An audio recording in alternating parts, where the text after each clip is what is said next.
Do not interrupt. Don't you point your finger at me. Don't I be a will hypocrite. point my finger Don't you at be a you. hypocrite then. I do appreciate, Mr. Secretary, your concern about the lost children, but I also want to remind people that let's not forget what was a Trump administration policy initiated by Stephen Miller, which was to let us separate children from their families at the border, because this would be a way to curtail or to stop immigration, separating children from their families, how to hurt them the most. I asked and had a phone conversation with Secretary Azar at the time. I know I was in my living room with my 2-year-old grandson on my lap trying to have this conversation. And I asked him if there was a way in which he had a list of how you could reunite children with their families. And he assured me that we did. You know, when you take your clothes to the cleaners, they give you a tag, and you then go back and you retrieve your clothes. When you get luggage, you go and get your luggage is returned. Well, I wish the Biden administration would have done that. Let me just say this to you, sir. Again, it is my time. 3,900 children were separated from their families. 450,000 kids were lost during the Biden administration. You didn't say a word about it. Mr. Secretary, do not interrupt. Don't you point your finger at me. Don't I be a will hypocrite. point my finger at you. Don't you be a hypocrite then. Then you be as you should be as upset about the 450,000 kids that were lost. You didn't say a word about it. For 4 years, you never said a word. Mr. Secretary. Could you put him in his place for don't yell at me. You should I'm be the put good in your one. place.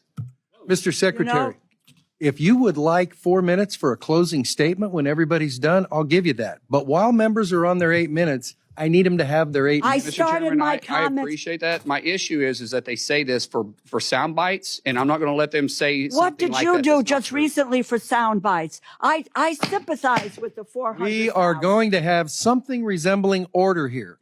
The time is the ranking members. If you would like to respond later on, there are methods to do that, but it's not a who can talk louder into the mic. It's not. So you are recognized. Thank you very much. I will not let her Mr. sit there and lie and accuse something this ridiculous. You know- This is the legislative branch, and it's my hearing, and so I'm going to try to some extent to control it moderately. And do Thank you. not accuse me of lying. Do not. Then don't. I do not. I appreciate, and I said to you at the outset, there's concern for children across the board. We care deeply about what's happening to children.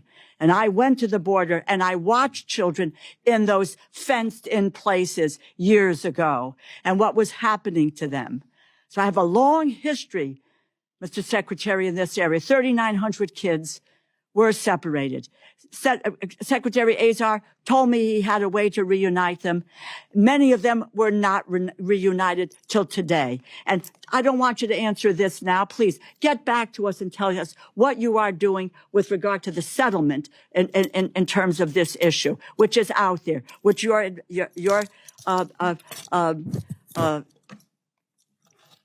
department needs to come close to. I'll make a statement to you again. But this is fact from the bill, Mr. Chairman. The bill that the Republicans have proposed for funding the Department of Homeland Security cuts cybersecurity budget by more than $250 million. It cuts the TSA by nearly $350 million. And the Trump administration is openly advocating for privatizing TSA while trying to eliminate their collective bargaining rights. We all know what happened earlier this year. TSA workers endured the longest government shutdown in history. There was a lot of discussion and talk invoked about the long lines and the use of leverage to force through a Homeland Security bill without any reforms to what were critical ICE and CBP reforms that were necessary, that the American people wanted and were clamoring for. They didn't want to continue to see masked marauders on their streets with just harassing people.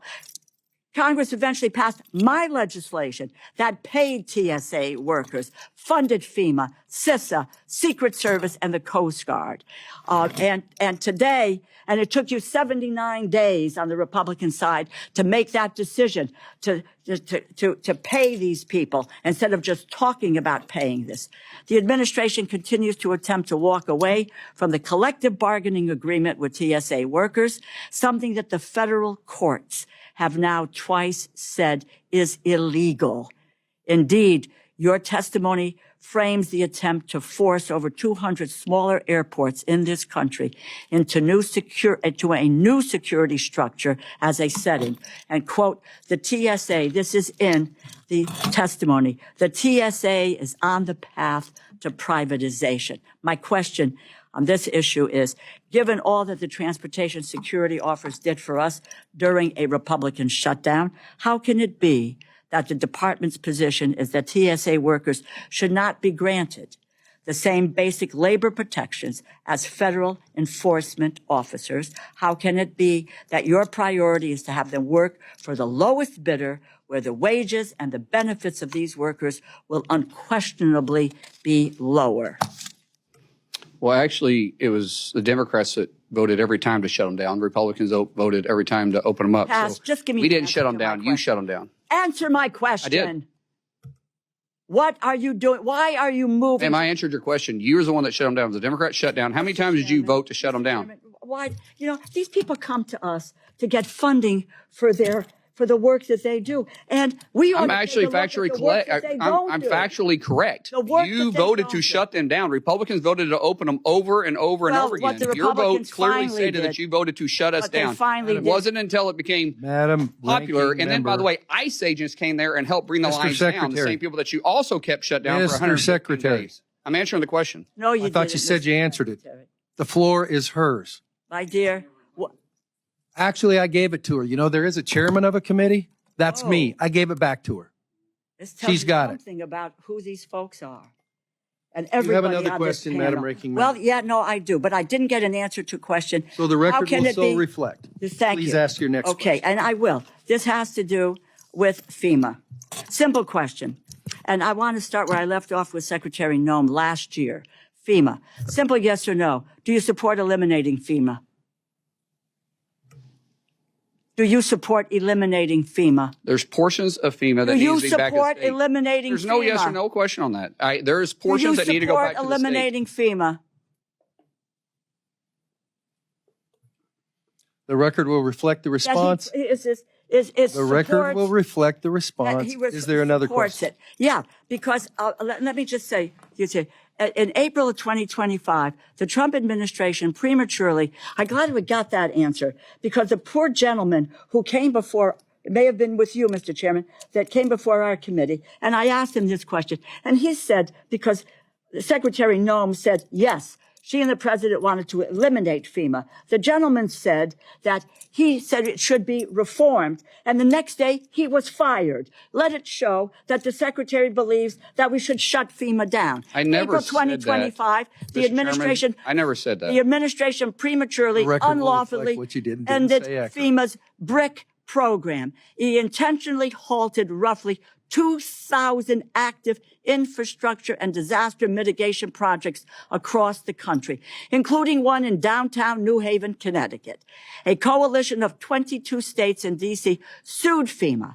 A federal judge ruled in favor of the states in December, mandated that FEMA restore the over $3.6 billion in canceled funding. At the beginning of March, the judge had to order FEMA to comply with that ruling. 3 months ago, the day after you took over as secretary, FEMA formally announced a, quote, new and improved BRIC program. Yet, almost all of these communities are still waiting for their BRIC funding to be restored. Tell me, Mr. Secretary, when can communities with halted projects expect to receive their BRIC funding? We actually restarted that when I first came in, and we did 24 or 25 of them. So you've done 24 of the 25 Yes, of the ma'am. 2,000. I mean, let me clarify that. So Please. 2024 and 2025, Right. they sent out the notice of notification so everybody can now submit. And those projects that were already submitted for those times period will be How many reevaluated. projects are there? we can get you the details. Please, there were 2,000 that we started with were. The Secretary also provided direction for 2026 to get the NOFOs out on that, and that'll come out sometime in September. The Secretary has done more to get that. I do not need you do not need to. I just want to make sure you're clear. Well, please. Okay. Spare us.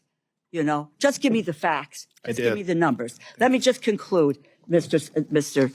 Chairman, and thank you. I would like to work in an open and in a transparent way, because that BRIC funding for New Haven, Connecticut, which I probably will not get because I'm in a blue state, that the BRIC funding for New Haven, Connecticut is important, which is why we support the programs, bipartisan support for the BRIC program. So please, let's get the NOFOs out as quickly as possible and get the money to the communities that need them.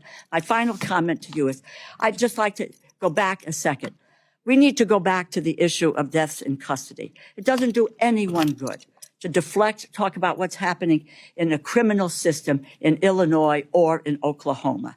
What we need, because 54 deaths are 54 in what is civil detention, we need a plan to address the fact that 54 people in your department they were in civil detention, it's not criminal detention, are dead. They should not be.